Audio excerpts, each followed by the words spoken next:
Nigerians see what maybe Yemi Onkwayo. Okay, if you want to come back very quickly to your experience of the election, what was it on the day of election and the day after that forms part of the aftermath that we are talking about? Thank you very much. Like I said, election is not a destination. A day before that election, the night before that election, my house was busted. My 87-year-old man had a gun put to his head. He was beating black and blue. Yes. Yes. On the day of election, in spite of the cyber-rattling of the IGP, that, oh, nobody must be in Ekiti State. Of course, you remember that the 4 governors were coming to Ekiti State. They were stopped. But on the day of election, ask where Muslim Obanikoro was. On the day of election, ask where Chris Uba was. On the day of election, ask where Jalili Adesina was. Well, I asked, where was Bimbo Daramola? I was in Oye, I was in Ekiti. And then they came for me at between 1:30 and between 1:25 and 1:30, surrounded my house. And of course, strike the shepherd. The sheep will scatter. But I don't want to begin to look for, but why would that happen? Listen, you couldn't use the tape, but Nigerians can see this.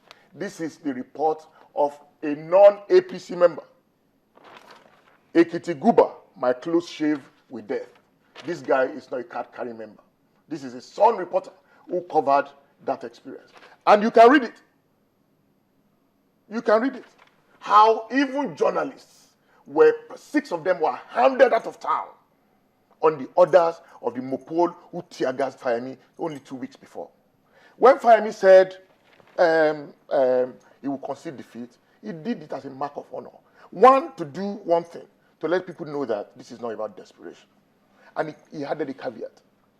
If this is the will of Ekiti people, then he doesn't have any objection. If this is the will of Ekiti people, he doesn't have any objection. But the will of the people is what we really need to vote, to really question right now. I'm not particular, I'm unfazed, I'm unbowed about the ecstasy, the celebratory moods, the backslapping. But very, very soon, Nigerians will know whether Chairman Jega has earned the backslapping. I watched a few things that when he went back to Abuja and they were celebrating. But from your experience again, would you say that what you saw on the day, because Channels Television had reporters who were all around the 3 senatorial districts in Ekiti State, and the report they brought back seemed to indicate, and I repeat, seemed to indicate that the election was peaceful. Absolutely. What was your experience? Let me tell you, you see, you are benchmarking that against what we used to have. Yes. The riotous and rancorous ballot snatching, Hilux vehicles leading and then snatching practically brazenly, carrying the ballot boxes and all of that. The DOC experience that you talked about, that was the experience. But if you benchmark this against that, obviously cleaned up. Perfect. Obviously cleaned up. Yeah. But you cannot deny the fact that pockets of... No, pocket. It was serially done. Are you going to deny that Mrs. Faji was picked up, sandwiched between, and then dealt with? Are you going to deny Ibitoye? Are you going to deny so many other things that happened in that way? Can you catalog some of them for us? I've just given you mine. Okay. I've just given you mine. I've given you Mrs. Faji. I've given you Ibitoye's in Ado Ekiti. I've given you how the chieftains of the PDP were moving around and picking people. Sola was picked up.